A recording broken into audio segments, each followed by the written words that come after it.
came down like stage confetti after a final bow, glittering and cold. And for a long moment, it felt like the city itself was holding its breath between gasps of thunder and a whispering wind that never quite finished its sentence. The Marquis of the Burnt Rabbit had long since gone dim, its letters broken, missing, rearranged by vandals into a nonsense anagram of burned jokes and peeled paint.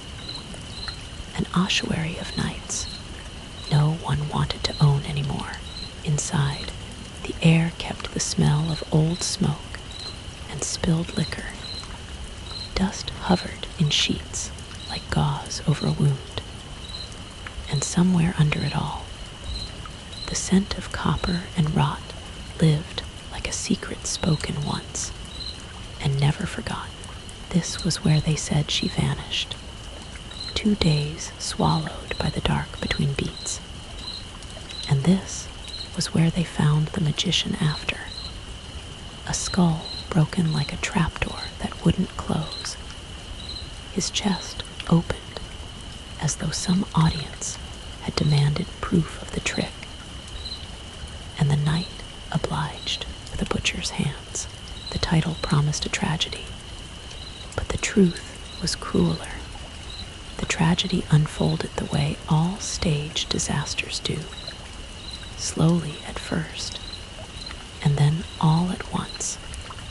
A miscounted step at the edge of a trick, a breath held too long, a look exchanged that meant the wrong kind of faith. The girl, Juliet, had been missing for 48 hours, and a handful of dreamless minutes. Absence strung tight across an empty stage. Her name carried by gossip like a silk scarf through clenched fists. The magician, Johnny Quick, had been found not long after, dead and heavy and changed. His trademark pin crushed into the fabric near his collarbone, as though it could hold him together by name alone. People said it was a setup, a debt coming due, a lover come back wrong, a rival who knew just where to pull at the seams of a life. People always say what makes a story safe to retell, but there was another story under the floorboards, a quiet one that began in an alley with a promise and a handshake. And it quivered now like a trapped bird behind the walls. Keith stood in the doorway first, before he crossed the threshold of the old club. The brim of his cap pulled low, and rain ticking off the edge, as if the night were counting him in. On stage, he would say his name mattered less than the show, less than the clean line of a movement, less than the moment the audience forgot, where their own hands ended and his began. But here, his name anchored him, each letter a rung on a ladder out of panic. Keith. Breathe again. Breathe. Don't look at the doors. The doors had been chained once, the night Juliet vanished, and then they'd been torn inward by something that could not be asked to wait in the lobby like everyone else. He knew this because he'd stood where he stood now, while thunder shook the roof, and he'd watched the silhouette arrive, and he'd felt the pull of something older than applause tug at his wrists and demand tribute. He'd learned the trick in an alley behind a lounge where the synths were always a hair too loud, and the laughter came in bursts like fizzy blood. Johnny had taken him by the shoulders, as if shaping a thought between clay palms, and said, "Do you want to learn real magic? Not coins and cards and clever knots, but the kind that makes the room drop 5 degrees because the world remembers it can close its eyes. Keith had wanted it since before he had words for wanting. Since the Christmas kit with sponge balls and a polyester top hat, that small hunger sharpened over years into an honest blade. He had promised himself that any true power would be treated like a living thing, respected and given a place at the table. But when magic finally stepped out of the curtain, it did not sit, it paced. The first time he made something appear, it was a coin, and he felt the air press back at him. A cool palm to the forehead, a quiet yes. But the first time he made something disappear, it was a coin too, and the world shrugged in a way that felt like agreement. And yet, a half hour later, his apartment keys slipped out of existence. Not lost, not misplaced, simply revised by something that had no patience for accounts, left untallied. Johnny had taught him the rule: call it balance, call it tax, call it respect, and said, if you take, you must give. If you call, you must answer. If you open, you must close. The night Keith failed the balance, a stranger's shoe sat in his hallway like a message. And a day later, he woke from a nap, sure a spider, the size of a rat, had crawled out from beneath his bed, in a body borrowed from a different argument altogether. He remembered Johnny's abrupt laugh then, the desperate hum of a man asking a joke to be a prayer. It's a bad idea, okay, got it, always do the balance. But balance didn't save Juliet. Twice, Johnny had sent her somewhere and pulled her back, a party trick pitched as a miracle sold as an encore, the encore revealed as an act of faith she never meant to give. She'd said she could breathe there in that other place, but the air was old and tasted of pennies, and the dark had weight and direction, like hands pressed over her ears. The second time she came back, she clung to his shoulder and whispered that she could hear them, bad things in the dark, and that they weren't far. They were listening, as if waiting for their cue. After that, she refused, and Johnny's smile lost one tooth of shine in the middle, and his jokes grew meaner, and the needle came closer, and the night rehearsed its break. On the night it happened, the burnt rabbit was packed to the peeling rafters, a throng of breath and sweat and yearning, the kind of crowd that thinks it knows how to love a man on a stage, until the stage asks for their silence. Johnny leapt through small miracles like stepping stones over a river he couldn't hope to cross, and the applause came in waves that lifted and dropped him until his feet forgot the floor. Then he tapped Juliet lightly on the head, a mischievous blessing, and she popped out of existence the way a bubble says yes to a pin. Silence took the room in both hands, and then the audience roared, and he grinned because thunder sounds like approval until you're under the tree. The plan had been to wait 5 beats, then pull her back and take the house with him. But plans are scaffolds for gravity.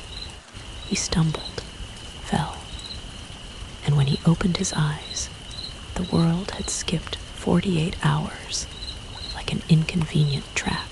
In the hospital, the questions came like doves from sleeves. Too many, too similar, too easily lost. And Johnny managed answers that made a shape around guilt, but never touched it. He told Keith later that he hadn't tried to bring her back because he thought 2 days meant no chance. But the truth was simpler and uglier. He didn't know how to look at what he'd done and still call it magic. Still, something had come for him, stalking the edges of his days like a shadow with a longer memory. And he called it the balance's answer. A thing that played with him the way a cat plays with the logic of a trapped mouse. So he'd come back to this dead club and said, "Help me. We can do it together. The same spot matters. The trick wants to finish what it started, please." They tried, and Keith had felt that open mouth in the air again, that receptive cold, that sense of fingers at the seams of the room. The doors at the back had bowed inward under some patient pressure, links squealing as if they too had nerves and regret. And then the chains snapped, and the silhouette stepped inside, a darkness that had bothered to dress itself.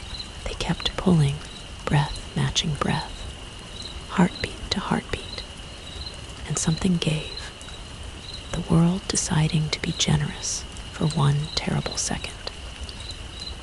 Juliet hit the floor like meat meeting tile, and what was left of her shook the room in a way applause never had. Half her head was gone, her side torn open, as if a mouth had mistaken her for a lesson. The skin a blue map of bruises and black lines. The cold of somewhere else still on her, as if frost had opinions. Johnny wore a pin, lightning bolt, 3 stars, the name that had once been a promise, now a verdict. He wept and reached, and his hands fluttered like birds with nowhere left to land. And Keith wanted to pity him, and found he couldn't. The feeling clogged behind his teeth like smoke. 6 months later, Keith had a show of his own, and when a drunk crowd turned on him, he reached into the thin air and pulled a sword and a suit of armor and sent them back with trembling hands and careful arithmetic. The audience roared, and the roar said, "Become the man the night wants." And Keith nodded, because addiction is just faith with a broken compass. He told himself he always did the balance, but the rules were not a ledger.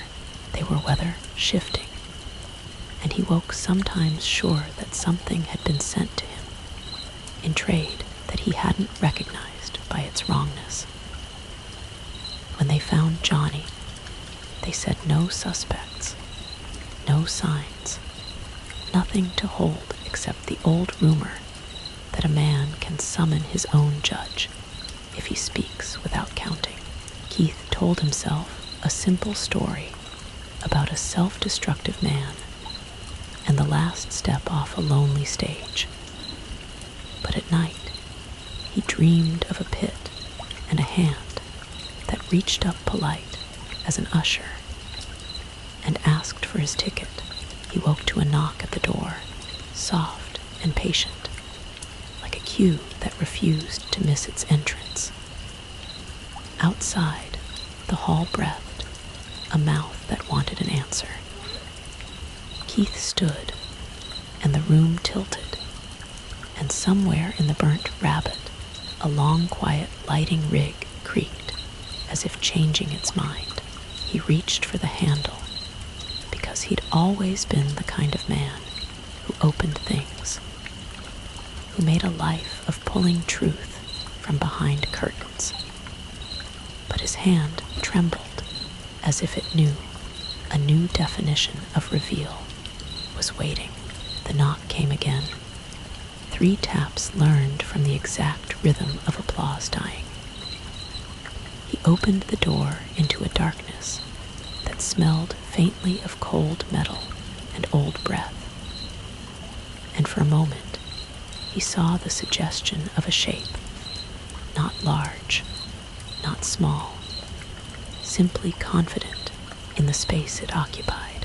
The hall light flickered once and steadied, offended by theater, and nothing was there, and everything was.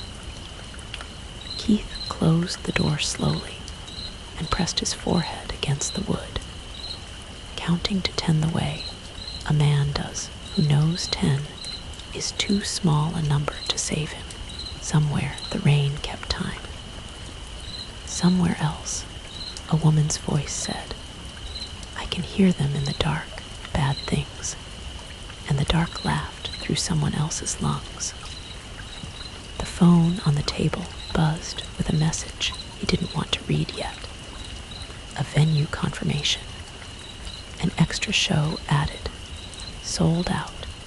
More people than ever waiting to be fooled into relief. Keith wiped his palms on his jeans and looked at his hands like they were knives. He'd learned names for too late. In the mirror above the sink, the apartment behind him looked a fraction of an inch off, as if someone had rehung reality without a level. He said out loud to no one and to everyone, "I will do the balance." The air pressed back, that cool hand again, an answer without grammar. He turned off the light, and the room agreed to be dark, but not alone. Tomorrow, he would go back to the burnt rabbit and stand where the story had learned to breathe. Tomorrow, he would climb into the mouth and ask it to set a price.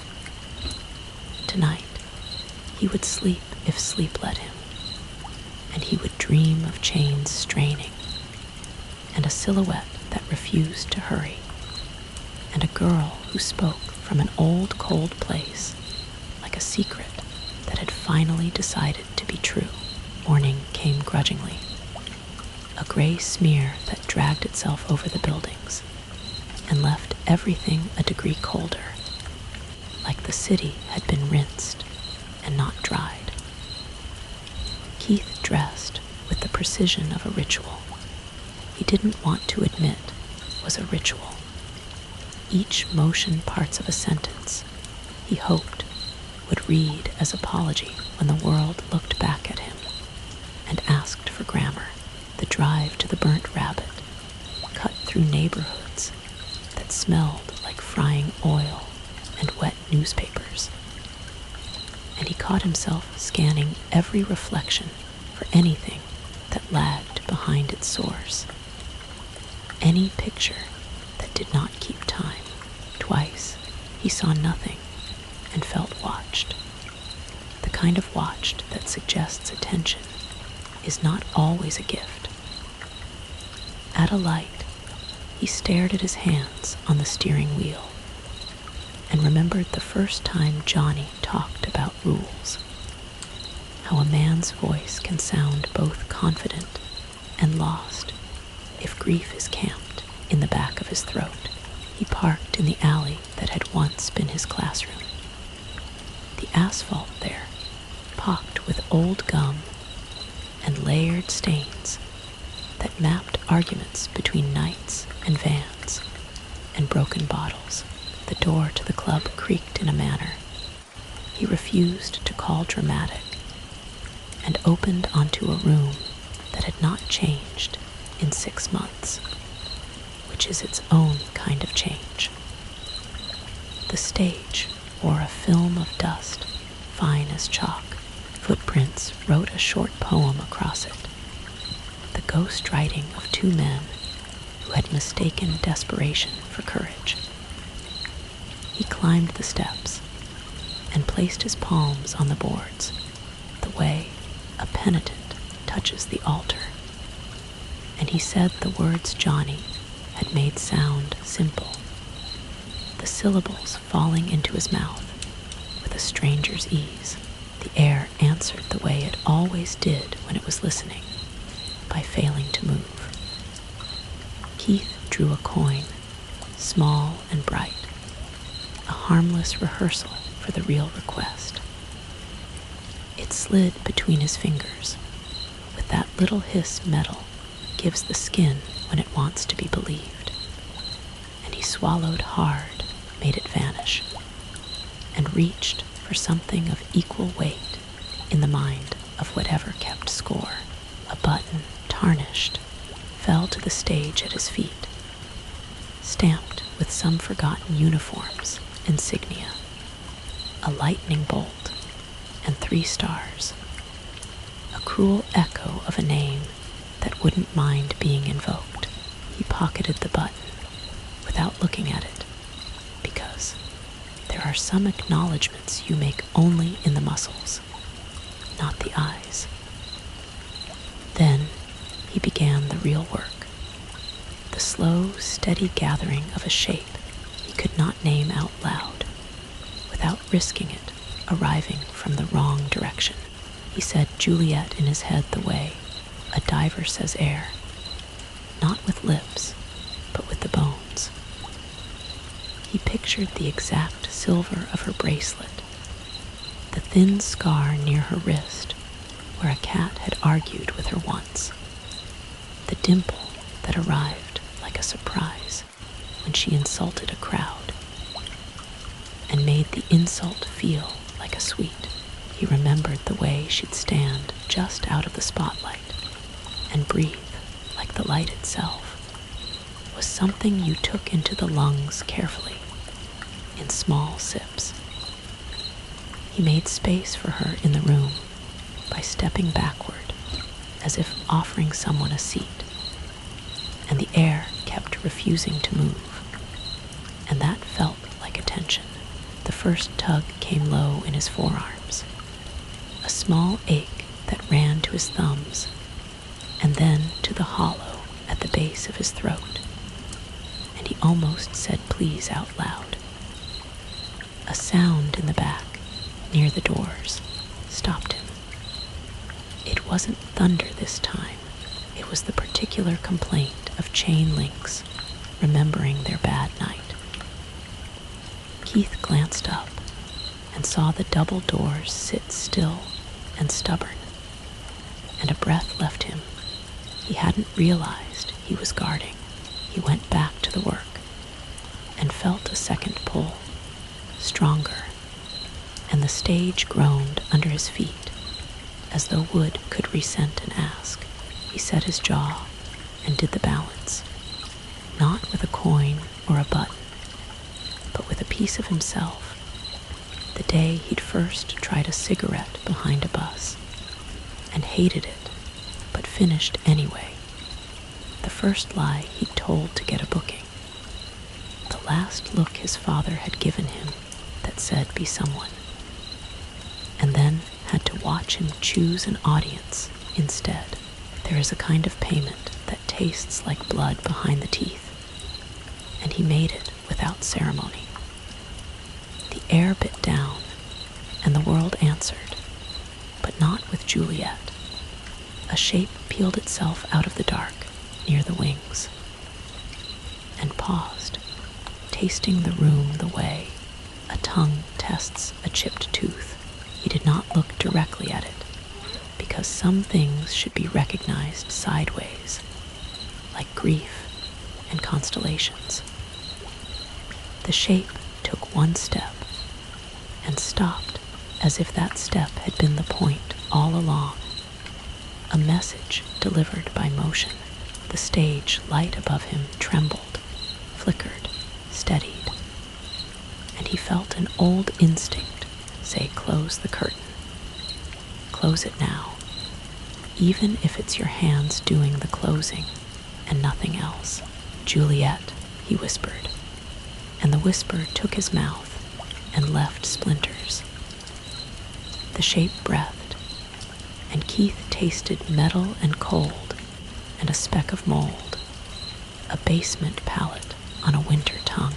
He put pushed harder, pulling not with his hands, but with an ache he'd been training for years without naming.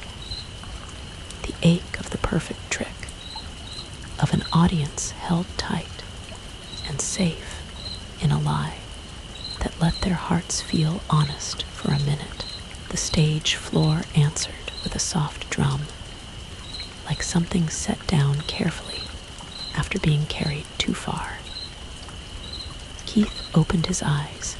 He hadn't realized he'd closed, and saw hair first, dark and matted and damp, with a cold that didn't belong to this room. Juliet, he said again, and the name was aloud, and he came forward 2 steps the way you approach a deer at the edge of a clearing. She lay twisted in a geometry the body only uses when it has been borrowed by something else and returned late. Half her head was whole this time, which was somehow worse, because the half that wasn't made the half that was seem like a cruel joke about proximity. Her hand twitched once, the smallest punctuation mark, and he went to his knees, so fast his bones complained. The cold coming off her smelled like a locked room. Her eyes opened. They were the wrong color for a second, like a bruise had opinions, and then they found him and sharpened and softened at the same time, which is what recognition looks like when fear is still in the room. "It's loud," she said, barely a breath. And he realized she meant not the club, not the city, but the dark she had been in. The hum there like a building that has always been about to collapse, and never does. "They listen," she added, and he nodded as if that was a question he had been waiting to be asked. "They don't mind waiting," she said, and her mouth made a smile that looked learned from a photograph. Keith touched her wrist, 2 fingers gentle as revision, and felt the pulse there, faint and stubborn, like a plotline refusing an edit. He did the balance, automatic now, and offered up small, honest pieces, his first dog's name, the day he didn't call his mother back, the habit of checking the door twice and hoping that counted as courage. The air took what it liked and left the rest, and he felt a steadiness come into her breathing that made his own lungs remember their job. "We're leaving," he said, and stood with her weight in his arms, surprised by how human it was after everything. The exact heft of a person insisting the body remains a fact. Somewhere in the back of the room, a chain sighed without moving. They made it to the alley, and the rain had stopped or hadn't started again, and the air outside smelled committed to being ordinary. He loaded her into the passenger seat and buckled her in like a father would, hands shaking in a way he tried to hide with speed. Driving felt like reciting a poem he'd memorized in a different life, each turn a remembered rhyme. In the mirror, Juliet watched the world go backward with a calm that wasn't calm at all. And when they stopped at a light, she said, "Don't look too long." And he understood she meant the glass. He stared forward and felt each second as a new negotiation. At his apartment, the elevator groaned as if it had opinions about rescue. He made tea because that's what people do when they have nothing to offer and still want to be seen as trying. And Juliet sat on the couch and held the mug in both hands like warmth could be petitioned 2 days, he said into the steam, and she nodded without looking up. It's longer there, she said, and he didn't ask how much longer because numbers are sometimes a cruelty. They like voices, she added, almost to herself, and he swallowed the apology that rose and had nowhere to land. He told her about Johnny without saying his name until he had to, and then the name sat in the room like a chair. They couldn't stop seeing. Juliet's mouth tightened, and something in her eyes let go of a small forgiveness. He'll call from the other side of closed doors for a while, she said softly, and Keith couldn't tell if she meant memory or something with teeth. The knock came then. 3 taps learned from the die-off of applause, and he felt the shape of the sound inside his chest before he heard it with his ears. Juliet didn't flinch. She stared at the door like a mirror. "Don't open it," she said, and the words landed like a command given to a child, not because of condescension, but because the world had narrowed into 2 choices. Keith nodded, and the nod felt like a signature. The knock came again, exactly the same, as if repetition were its own kind of spell. He stood and turned off the music that had been playing without being listened to, and the sudden quiet made the apartment's hum feel crowded. The door waited, and so did whatever stood on the far side of waiting. Juliet set the mug down and folded her hands in her lap in a way that remembered church without remembering God. "If you bring me back, you owe a door," she said, eyes on her fingers, and Keith felt the sentence scrape along an old lesson until it sparked. The balance, but bigger the balance, but architectural. He thought of Johnny's pin, the brass inscription pressed into Showman's cotton, and wondered what inscription the night wanted from him. The knock came a 3rd time, gentle and certain, and then stopped, which was worse. The room's hum settled into a rhythm that sounded like a breath he could not prove wasn't someone else's. The next day tasted like metal again, and Keith woke with the shape of the unseen hand still inside his palm, as if he'd shaken on a contract in his sleep. Juliet was awake already, wrapped in one of his blankets like a traveler who trusted fabric more than walls, and her eyes had the cleaned bone look of someone who had used up their supply of startle. She was not whole. No one would call her whole, but the wrongness had softened at the edges, the way a bruise blurs into the color of a person until it becomes only history. When she stood, she counted under her breath, not steps, but seconds, as if measuring intervals between 2 machines. Keith watched the counting and did not ask the question that would force the counting to stop. "I need to go back," she said, and the words were not a request or a test. They were a card placed face up in the center of a table. He said no before his mind could build a hall around the word, and she looked at him with a pity he recognized from every audience member who had ever figured out a trick and chosen not to tell.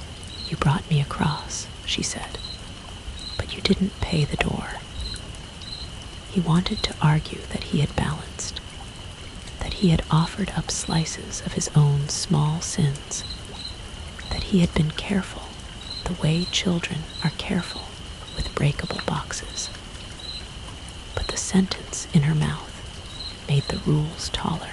A door is not a coin. "What is it there?"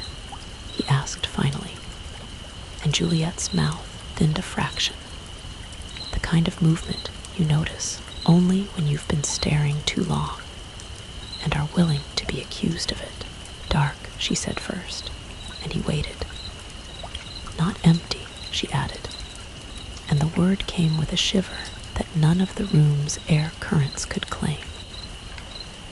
"Lights far away, like cities drawn wrong and placed just out of reach," she said, voice small and precise.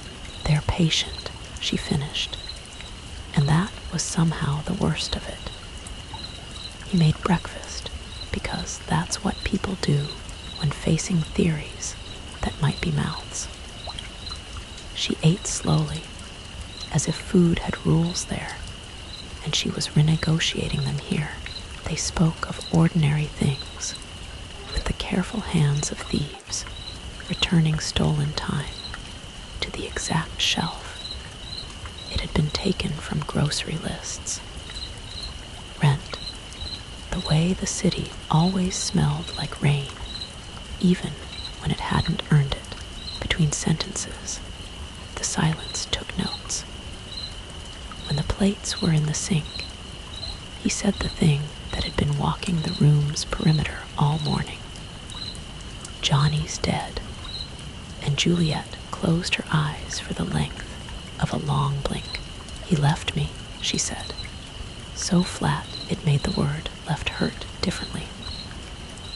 "He thought 2 days meant no," she added, and Keith heard the moral arithmetic in it, the way time can be forced to carry guilt on its back.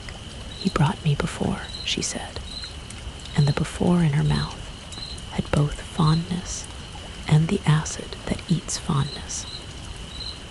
"The second time I heard them, and I told him not again, and he smiled and said it was show business like that was holy," she finished.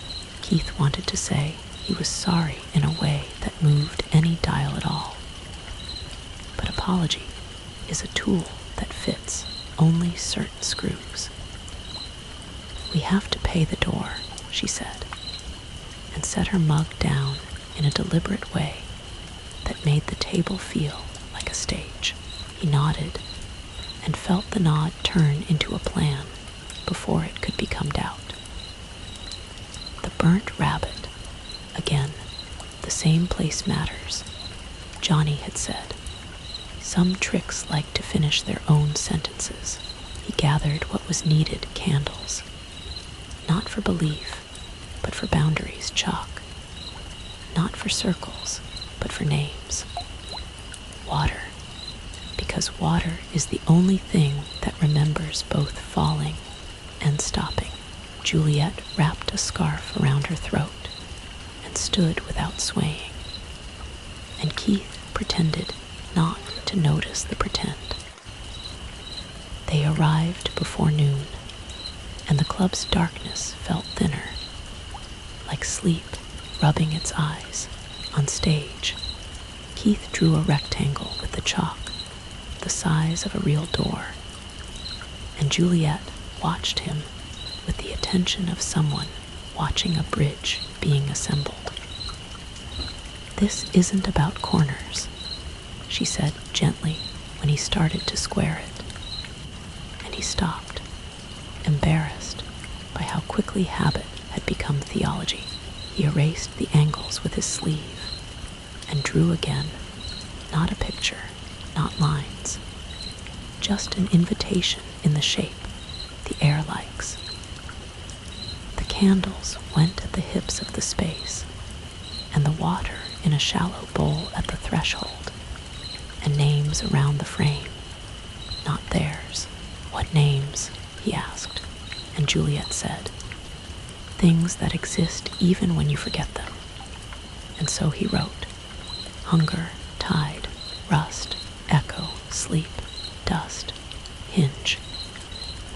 The air steadied into a quiet that knew it was being asked to listen. Keith took Juliet's hand without meaning to, the way habit takes a body already moving, and she let it be held like a truce. He did the balance by speaking truths he hadn't meant to keep, that he loved the moment. A crowd surrendered more than he loved the crowd, that he learned cardistry to hide the shaking, and never once admitted that the shaking came first, that he had imagined making Juliet vanish without asking what returning would require. The air took each and made none of them lighter. The door arrived by faint degrees, a place where the room gathered itself as if becoming a throat. Juliet exhaled, and the candles tilted inward, and Keith felt the pull on his hands as a pressure that made the bones want to ring. "It's listening," she said, and he nodded, hearing in the word listening a ritual older than kindness. He reached with the part of himself that wasn't hands and asked not for Juliet, but for the hinge, the transaction, the permission to have made a crossing and still keep the floor. The shape at the back of the room took one step forward and stopped, still far, still only an edit in the dark, and the chains on the door's side like a chorus that had learned its note. "What do we give?" he asked, and Juliet turned her face toward the chalk boundary and said, "A name that touches both sides." He thought of Johnny immediately, the ease of that offering terrible, and hated himself for its readiness. "Not his," Juliet said, and in that instant Keith loved her exactly and without condition, for saving him from the smallest, worst version of himself. "Yours?" he asked, and she shook her head. "Mine already belongs to it in ways that won't help," she said, and the little smile she made had the shape of broken glass, wrapped respectfully. Keith swallowed and said the only other name that would make sense, the only one that had stood with him in doorways and taught him which hands to move. Magic. He spoke it the way a man might speak the word mother at a funeral, and it arrived in the room with all its meanings and none of its apologies. The candles bent further, and the water in the bowl trembled in a pattern that felt like breath slowed to be understood. The chalk line darkened without losing its whiteness, a paradox the eye accepted because choice was not on offer. The air took the word and kept it, and Keith felt the burn of giving something that had never been his to own. The door opened. It did not swing or part. It acknowledged a direction, and the world agreed to include it. Beyond it lay a hallway of dark that had learned to walk upright, and far away, lights in the shape of cities no one had mapped with mercy. Keith's skin prickled with the knowledge that what waited in the offing was not a monster, but a system. And systems are worse because you can't stab them. Juliet stepped forward and said, "1 minute," and he knew she meant for him, not for the door. He kept time with his teeth.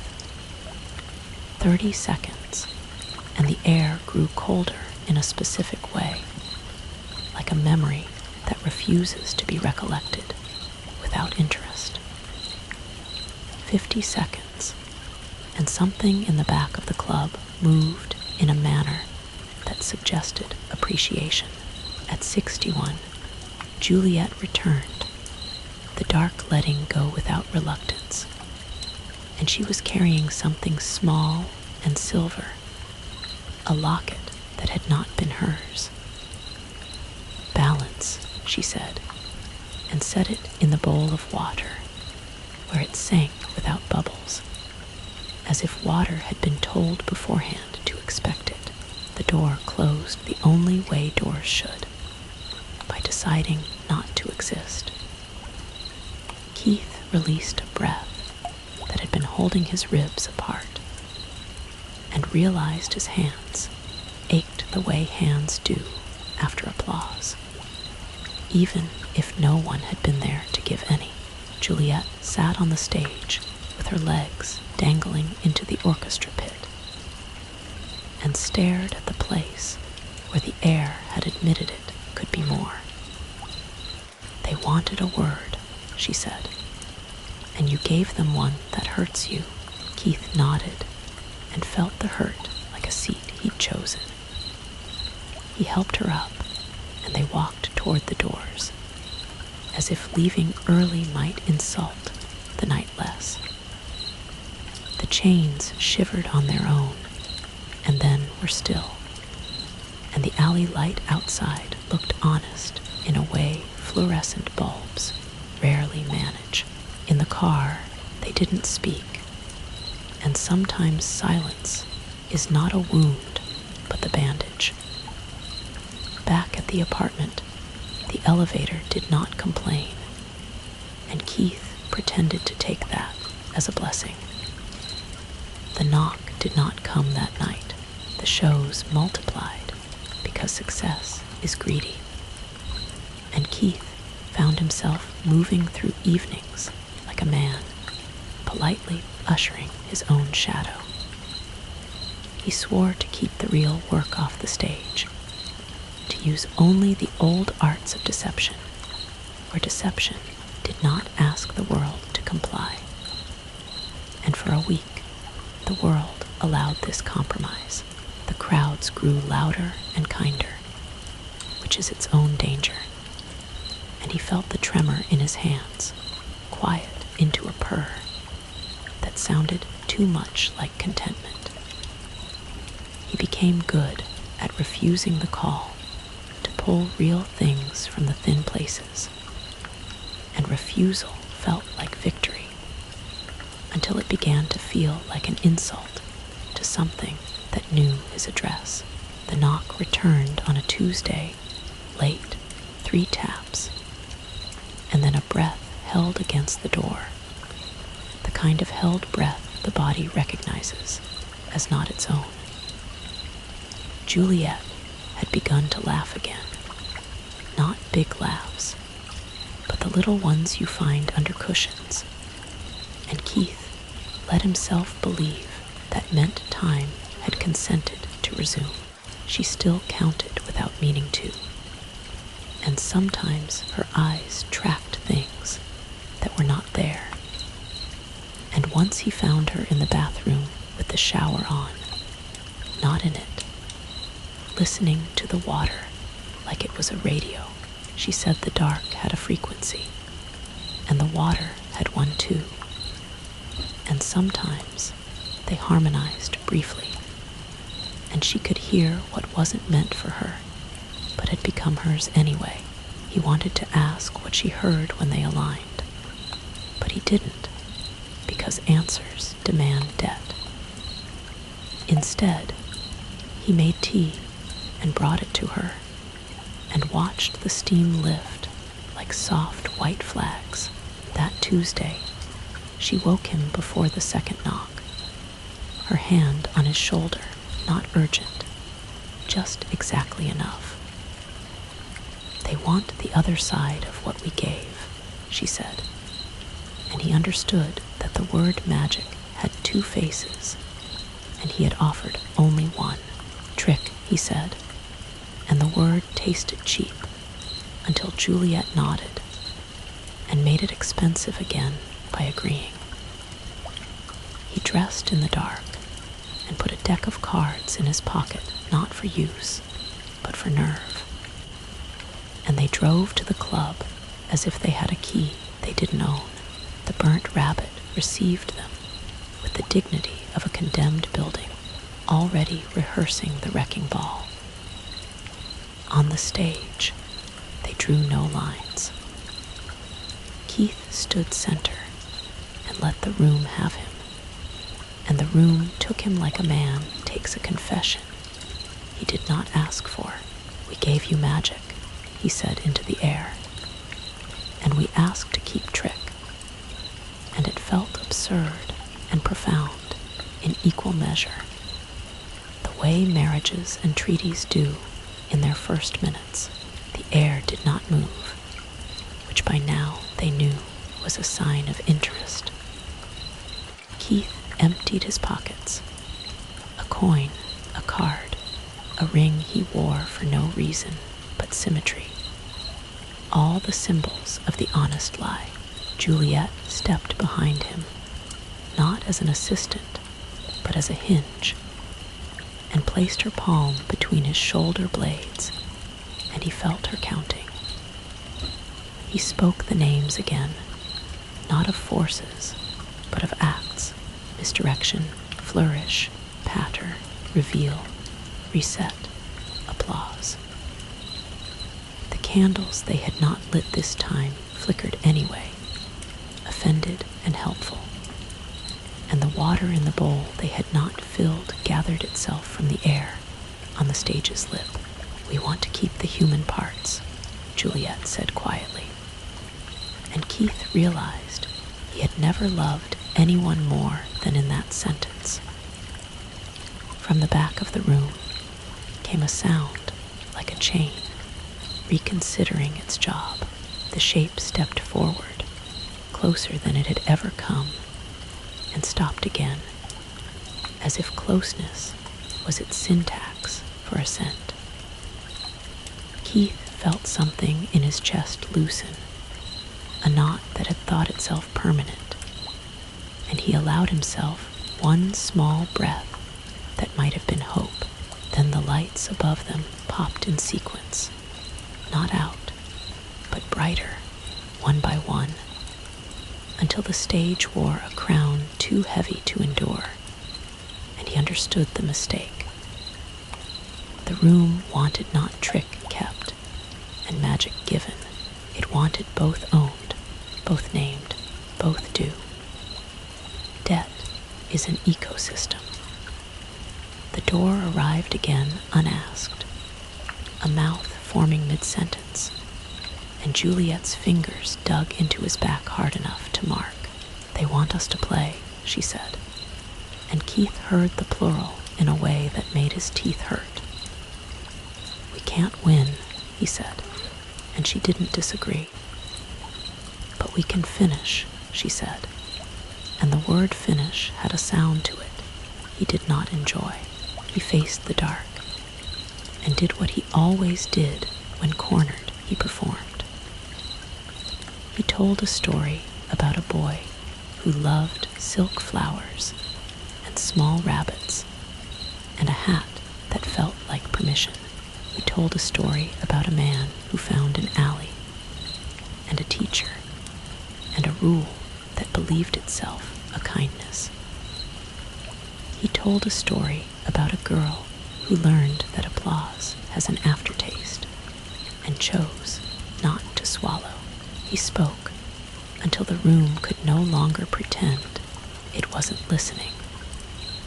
And then he stopped because all good patter knows when to abandon itself. The door widened, not as invitation, but as behavior. Juliet stepped to the threshold and did not cross.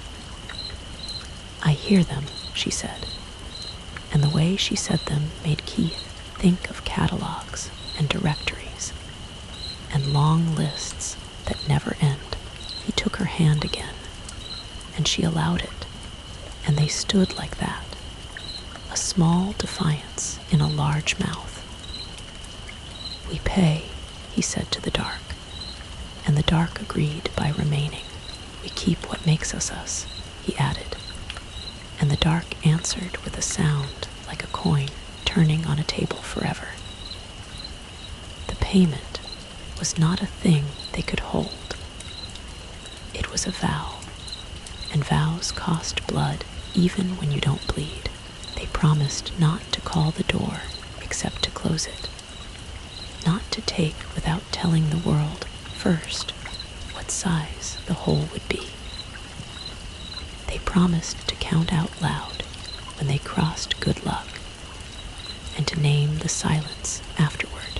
They promised to love the tricks for being human, and to fear the magic for the same reason. The room considered, and the chains at the back lifted a breath and set down again like punctuation. The lights dimmed in a way that suggested compliance, not surrender. The door thinned and thinned and asked for one last word, and Juliet gave it. Hinge. The door closed in relief. Outside, the city had the exhausted grace of a theater after a matinee. They returned home and slept, as if sleep had learned their names. In the morning, Keith made coffee and burned the toast and laughed in a small, grateful way at the burnt edges, because they were the only wrongness in the room. Juliet counted to 12 and stopped, and the stopping felt like a holiday.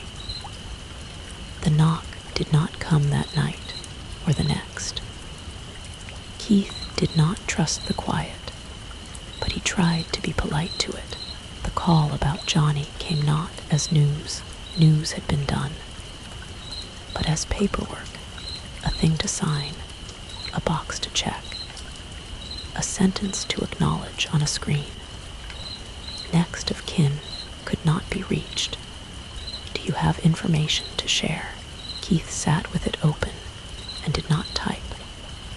And when Juliet came to the door of the room and said his name, he breathed like a man done with a trick before the reveal. He taught me, he said, and Juliet nodded, because blame is a circle and admiration is a line, and both are ropes if you're not careful. He left me, she said, and her eyes were clear when she said it. He called the door and didn't pay, Keith said, and together they had summed a life into a hurt that could be carried. They went to his building with a key a widow had no use for, the concierge looking at them like a magic eye picture he couldn't quite see.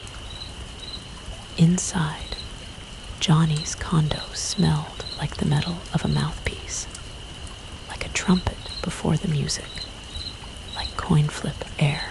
The police had taken what they take and left the rest as instruction. On the dresser lay the pin, the lightning bolt, the 3 stars, the name that had once made a crowd lean forward just to be near it. And Keith picked it up with 2 fingers, as if it could bite. He put it in his pocket and felt it settle like a stone he would throw later into a river that could stand to be told a story. Juliet walked the perimeter like a planet, testing a new orbit. He tried, she said, and Keith wished to God trying counted in math like this. It came for him afterward, she added, and the afterward was a country she knew too well. They found a notebook with diagrams that were not diagrams, circles that argued with lines, words repeated until they lost this world's meaning. In one margin, Johnny had written Nightlands and underlined it 3 times. The insistence of a student who believes repetition is a key if you press it hard enough. Keith sat on the edge of the bed and felt the gravity of absence. He thought of doors and of balance and of names and of the way rules can be both a mercy and a knife. He thought of shows and of applause and of the temptation to trade breaths the room, because the room will never ask how many you have left. He thought of Juliet counting, and he knew what the last payment would have to be. He stood and took her hand, and she frowned like she does when a choice is already made. "At the club," he said. "Now?" she asked, and he nodded. They left the condo lighter by one pin, and heavier by one understanding. The burnt rabbit took them in as if they had were its only remaining habit. On stage, they drew nothing and said less. Keith placed the pin at the center and looked at Juliet and said, "We close it." She shook her head, a small movement that contained a plea. "We can't," she said. "Then it will keep asking," he said. "It's not a door that stays shut," she said, and the sadness in it added weight to the air. "But we can name the hinge and own the key," he said, and it sounded like bravado until the room agreed to consider it. They did the work the way old people pray, not for spectacle, but because habit is a kind of love.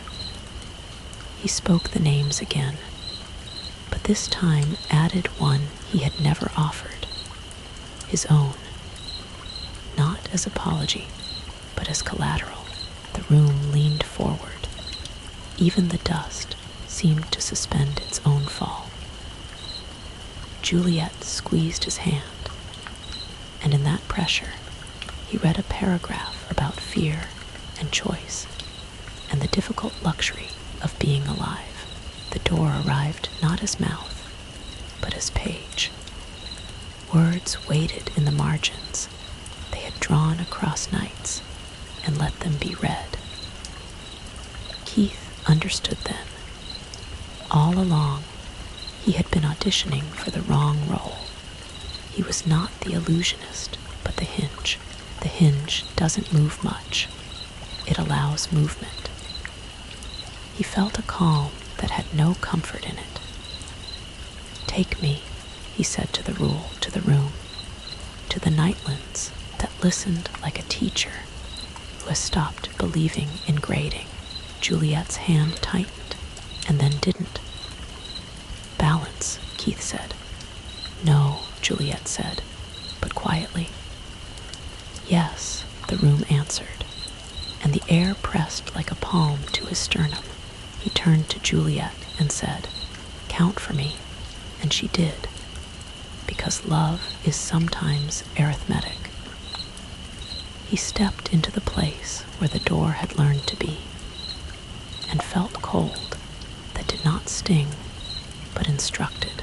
The dark had the patience of libraries, and he hated it for that.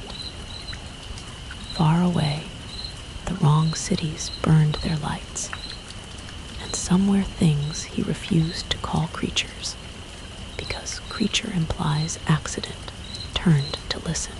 He breathed in air that had not moved in a long time and thought of applause, and decided he did not need it anymore. The nightlands did not greet him, because greeting is a kindness. They tolerated him because he had chosen to be tolerable. Keith walked until his feet convinced him walking was the same as remaining, and then he stopped because even lies need rest. Time did a trick there. It stretched and receded and returned like a wave performing to an empty house. He spoke out loud because silence can be a predator, and he said names: hunger, tide, rust, echo, sleep, dust, hinge. The dark held them like coins it did not spend. He had not come to find a body or a monster. He had come to resolve a sentence left unpunctuated. He spoke his own name, and then Juliet's, and then Johnny's, and then the word magic, and then the word trick, And finally, he said door. Something changed the way a room changes when someone leaves, and nobody mentions it yet. He thought of the boy, and the hat, and the small rabbit, and he smiled in a human way that had to be paid for. A sound like a chain set down, very carefully, came from nowhere and everywhere. Juliet's voice arrived inside his chest, as if his ribs were a radio tuned by hurt. She counted to 12, and on 12, he turned and found a light that had decided to stop being far away. It was not a door. It was a memory of a doorway, which is sturdier. He stepped toward it and felt the dark resist the way reluctance resists fairness. He said hinge, and the resistance lost interest. On the other side was not his stage or his apartment, but the alley where he had first shaken the hand that taught him the rule. Rain misted without committing to falling, and the synth noise from the lounge bent around corners like it had learned to be polite. Keith stepped into the damp and knew he had been gone long enough for sleep to change its mind about him. Juliet stood there, whole in the way that means in progress, and her smile this time was not borrowed. He realized he had paid by becoming a place, and he accepted it. They did not embrace, because the night had not agreed to look away. "Is it closed?" she asked, and he shook his head. "Hinged," he said, and it was enough. The door behind him ceased to pretend, far away. Lights he refused to call cities dimmed in a rhythm that let him believe in mercy for one irresponsible second. News crawled and spun and speculated and sold whatever it could carve from the bones of what had happened. But none of it knew the truth, which suited the truth just fine. Johnny was a dead man more than once, and people learned to say his name with a kind of fond contempt that means they're trying not to see themselves. Keith returned to his shows and made them smaller and better. The close-up work that had made Johnny admire him done now, with a restraint that looked like grace. He stopped making anything appear that hadn't first been decided by a human hand to be present. The audiences leaned forward anyway, perhaps more, perhaps with a better grammar for why. The knock came sometimes, not nightly, not predictable, just present enough to teach him not to forget. He did not open, and he did not speak through the wood, and the thing beyond the door respected the rule in the way predators respect fences when they've eaten. Juliet's counting fell away and returned, and fell away again like the tide that had given its name and remained busy. They learned to sit in silence without calling it dread. They learned to say door only when necessary and hinge only when it helped. One night, long after the rain had stopped owning the season, they stood in the back of the burnt rabbit, now a condemned carcass wrapped in official tape like a gift to bureaucracy. Keith reached into his pocket and took out Johnny's pin and set it on the cracked sill of a window no one would look through again. "He taught me," he said, and Juliet nodded. "He left me," she said, and Keith nodded.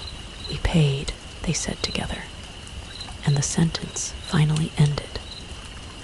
When they walked away, the night did not follow, It simply didn't need to. Keith felt the door inside him, well-oiled, unobtrusive. A piece of hardware that knows its job is not to be admired. He thought of the crowd waiting at tomorrow's show, and the deck of cards waiting on the table, and the way gasps sound when they are earned by tenderness instead of theft. He thought of Juliet asleep with the light on because light deserves to be chosen sometimes. He walked home with the steady stride of a man who understands that balance is not a book kept by the universe, but a promise made between hands. There remained the dark and its patience, and the cities that had refused to be named. But there also remained mornings and coffee, and the clean rapture of making a queen of hearts appear from behind someone's ear and handing it to them like proof that attention can still be a blessing. If the night wanted him again, it would knock, and he would answer only by standing still on the honest side of a door he had learned to own. And if a day came when the hinge called him back, he would go with the knowledge that he had chosen it, and no one had made him perform. That is a kind of mercy that doesn't ask permission. That is a trick that counts as love. That is a trick that counts as love.